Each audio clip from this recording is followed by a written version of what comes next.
ちは、ケンです。本日も羽田空港第2ターミナルに来ています。今日は SFC 主要の第2弾でまた羽田から那覇経由で石垣に向かいます。前回は欠航に次ぐ欠航でえらい目に遭いましたが、今回はすんなり行くんでしょうか。今回はできれば観光もしたいな。まずは沖縄に向かう便ですが、多分前回と同じ995便です。もうすぐ搭乗開始の時間になると思います。正直1回目があれだったんで、2回目からすでにもう憂鬱なんですけど、羽田沖縄を何回も飛んでる人はもう本当に尊敬しますね。すごいと思います。今回の予定はこちらですね。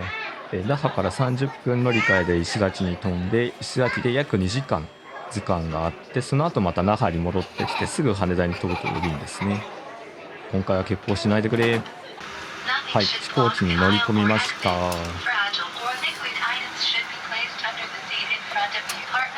機体はいつもの777の300ですね。今回は幸運なことにお隣が誰もいないですね。というかかなり空いてる便ですね。はい、いよいよ今回も修行の一日が始まります。今回は延べで7時間ぐらい飛行機に乗ることになりますね。仕事したりとかいろいろやることはあるので、きっとすぐに到着しちゃうんじゃないかなと思います。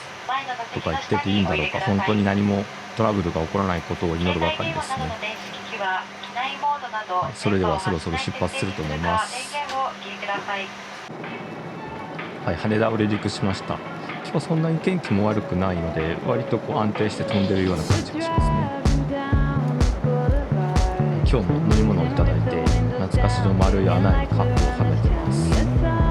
沖縄羽田便って新しい機材使ったりしないんですかね。すごくモコモコした雲の上を飛んでます。飛行機ってもうこれまで何百回乗ったかわかんないですけど、やっぱり何度も飛んでも雲の上っていうのは非日常感があってすごくワクワクしますよね。結構車両に没頭してたらだいぶ飛んできたみたいですね。もうぼちぼち多分到着するのかな。今これどの辺だろう。ちょっと島の形だけじゃ分かんないですけど、今那覇に到着したところなんですけど、降りてきたら雨が結構すごくてですね、外が全然見えないですね。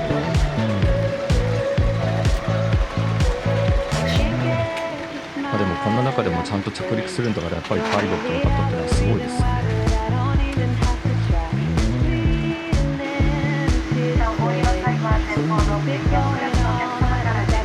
SFC の市場のことを調べると、結構プレミアムクラスで飛んで使用している人も多いと思うんですけど、どうなんですかね、あれって。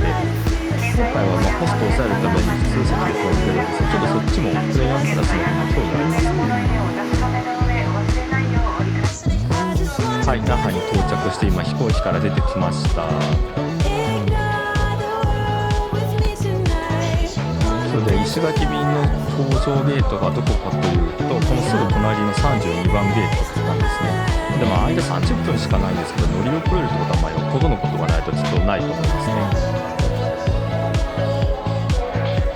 ちょっとトイレに行ったりフラフラして帰ってきたらもう搭乗が始まってました。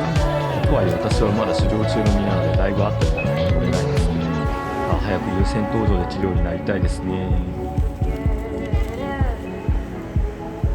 はい、では今日2本目の、那覇から石垣に行く便に乗り込もうと思います。今回の飛行機には郵便マークが貼ってありました。大事なお荷物を運ぶ飛行機ですね。はい、こちらも機材はいつもの737-800ですね。やっぱり内装は羽田那覇便よりもだいぶ綺麗。どっちかというと羽田那覇便をこの内装レベルにしてほしいですけどね。割と搭乗率は高くてしっかり席が回ってますね。でも今回のお隣はいらっしゃいませんでした。お一人でモードバース契約してるとブロックされることが多いですね。雨の中、前の ANA 便がこれから飛び立とうとしているところですね。はい、こちらの飛行機も今離陸をしていったところですね。だいぶ上空に上がって飛行も安定してきました。今 CA さんが乗り物のサービスですねしてくださってます。今回は石垣島2時間なので、そんなにいろんなことはできないんですけど、ちょうどお昼時なんでちょっとランチを食べに街中の方に出てみようかなと思ってます。一応車を借りているのでそれを取りに行ってそれから向かうという感じですね。石垣島は何度も来ることになると思うので少しずつ観光していこうと思います。だいぶ高度が下がってきて綺麗なサンゴ礁が見えてますね。雨もどうやら止んでるみたいで、青空っていう感じじゃないですけど降ってないだけでもだいぶありがたいですね。飛行機が今着陸しました。いや今のところすごく順調で良かったですね。前回はこの到着ロビーも駆け抜けたんですけど、今回は今じっくり眺めることができそうです。そんなに大きな空港じゃないですけど、でもすごい綺麗ですよね。いい空港だと思います。じゃあまずは車があるところに向かおうと思います。ちょっと地図を見ながら歩いてってみようかなと思います。いやもう結構暑いですね。まだ5月なんですけど、もう梅雨がすぐそこっていう感じの気候ですね。地図見たら歩いて、10分しないぐらいだったのでちょっと行ってみようかなと思ってるんですけど、若干すでに後悔し始めてます。いや南の島は草が元気ですね。人が歩くところないじゃない。この辺がいろんなレンタカー屋さんが一緒になって車を置いてるエリアですね。ただ私は今回レンタカーじゃなくてカーシェアなので、もうちょっと遠いところまで歩かないといけないんで、そこまで行ってみようと思います。でももしかしてここまで来るバスは出てたんじゃないかな、空港から。見えてきましたね。タイムズカーシェアの駐車場ですね。2時間しかない貴重な滞在時間の10分をここに歩くことに費やしてしまった。これが今回の車ですね。これでじゃあちょっと市内まで向かおうと思います。とりあえず中心地っぽいところまでやってきました。多分ここは中心の通りなんでしょうね。とりあえずちょっと海を感じようっていうことで港までやってきてみたんですけど、ビーチっていうよりは港なんでね、そんなに南北感はないですけど、いつか時間が出てたらこの船も乗ってみたいですね。どこに行くんだろう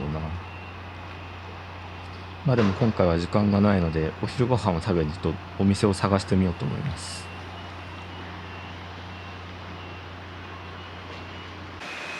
本当は飛行機の中でした調べしようと思ったんですけど、ちょっと時間がなくてできなかったんですよね。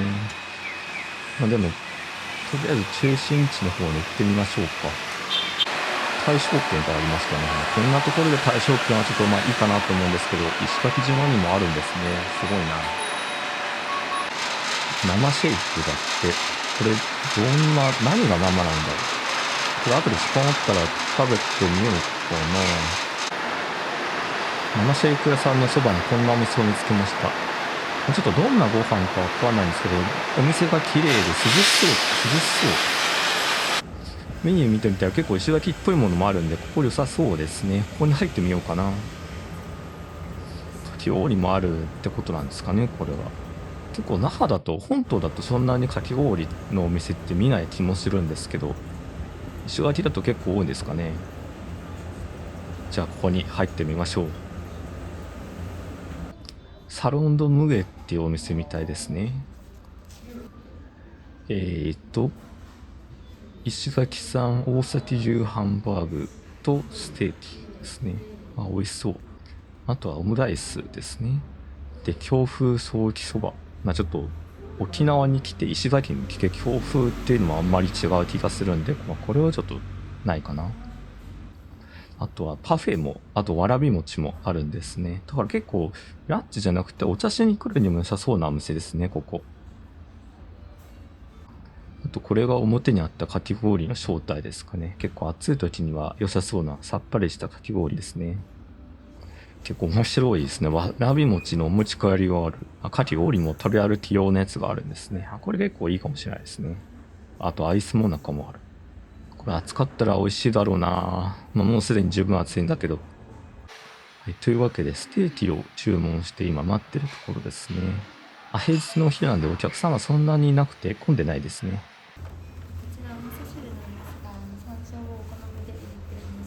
はい。お味噌汁に山椒を入れるんですね。はい。というわけで、石垣産の大崎牛のステーキですね。美味しそうですね。で、こっちがお味噌汁と、さっきご紹介があった山椒ですね。これなんだろう。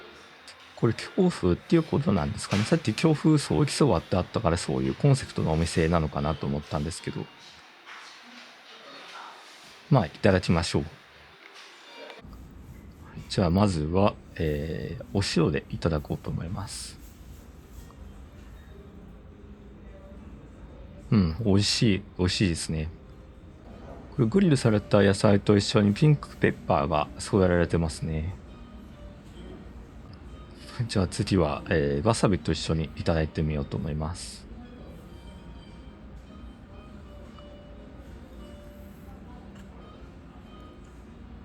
こっちも美味しいですね。なんかそこまで油がくどくないのがいいですね。じゃあ例のお味噌汁に山椒ってやつをやってみようと思います。どれくらい入れればいいんだろう。じゃあ一口早速飲んでみたんですけど、意外とありかもしれないですね。これ山椒とお味噌汁とそこまで主張する感じじゃないんですけど、こう味の輪郭が立つっていうか、美味しかったですね。結構添えてある野菜も美味しいですね。はい、美味しくいただきました。ごちそうさまでした。結構時間なくなっちゃったんですけど、周りを少し見物してから空港に戻ろうと思います。すぐ近くにあったアーケードにやってきました。そんなに大きな長いアーケードじゃないんですけど、活気があっていいですね。アーケードの真ん中のあたりに公設一部があったんで、ちょっと覗いてみようと思います。見てたらこっちにも食堂があったんですよ。これはこれで石垣っぽいものが結構食べられたのかもしれない。小ぶりなんですけど、パイナップルが結構たくさん並んで売られてますね。お土産用のセットもありました。スナックパインっていうのがあるんですね。他にもピーチパインとゴールドバレルっていうのもあるんですね。天ぷら屋さんがあったんでちょっと1個注文してみました。香港にいる時はよくもずくとか朝の天ぷらを食べるんで、今回ももずくにしました。もずくの天ぷらすぐ食べますって言ったら袋に入れて渡してくれました。ちょっと歩きながら食べて、もうちょっとアーケードを散策してみようかなと思います。香港の国際通りほどじゃないですけど、結構お土産屋さんもあって、観光客の人はここに来るといいかもしれないですね。結構それっぽいお土産が揃ってるので、この辺り見ておけば一通りお土産は用意できるんじゃないかなって気がします。アーケード出たところにはおなじみのお菓子御殿もありましたね。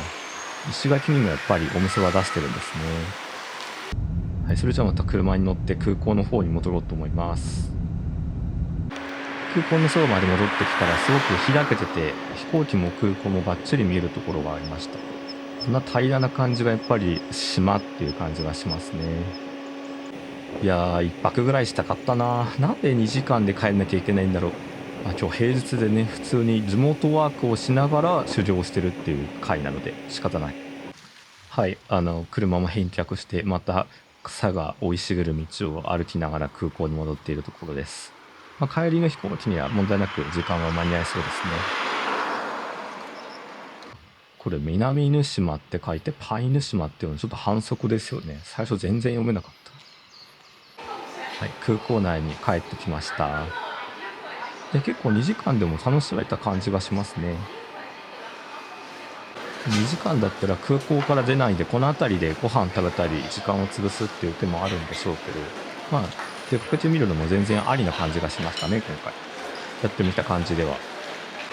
これ前回も走り抜けながらちょっと気になってたんですけど、電気入場っていうのがあるんですね。ちょっともう今から飛行機に乗らなきゃいけないんで、これ買って飲むっていうのは難しいんですけど気になりますね。次回はちょっとこれチャレンジしてみようかな。電気クールってめちゃくちゃ可愛いですよね、パッケージ。2時間ぶりに帰ってまいりました。もうすぐ登場ですね。多分同じ飛行機に乗って帰ることになりそうですね。そろそろ出発だと思います。では那覇に帰りましょう。飛行機が石垣島を離陸していきます。あっという間だったな。多分ですけど慶良間諸島の上を飛んできますね。このトゲトゲした島が座間味だったと思うんですけど、他にも赤島とかあと渡嘉敷島とか確か20個ぐらい島が集まってると思うんですけど、すごく綺麗なスポットですね。本島からも高速船ですぐで行けます。慶良間を越えてからすぐにもう本島が見えてきました。今回は北からのアプローチになるみたいですね。こうやって見ると高い建物こそないですけど、ラハってすごく大きな街ですよね。はい、無事に那覇空港に着陸しました。これから約1時間後にまた羽田行きの飛行機に乗り込みます。飛行機から降りてきました。ちょっとお茶して時間を潰そうと思います。これレシート見て気づいたんですけど、ここのスタバって ANA フェスタがやってるんですね。スタバって基本全部直営店に切り替わったと思ってたんですけど、こういう空港等だとフランチャイズなんですかね。バスラウンジに向かう通路の近くに充電できるスペースがあったんで、そこでちょっと作業をしてます。少しでも空き時間見つけたら動画の編集もやっていかないとなかなか公開できないんでね、頑張ってます。はい、本日4本目、那覇から羽田に向かう飛行機にこれから乗り込みます。結局今回は大きなトラブルもなくて、良かったですね。はい、機内に乗り込みました。今回の機体は787でした。敵のトリプルとか言われると全然やっぱり綺麗ですね。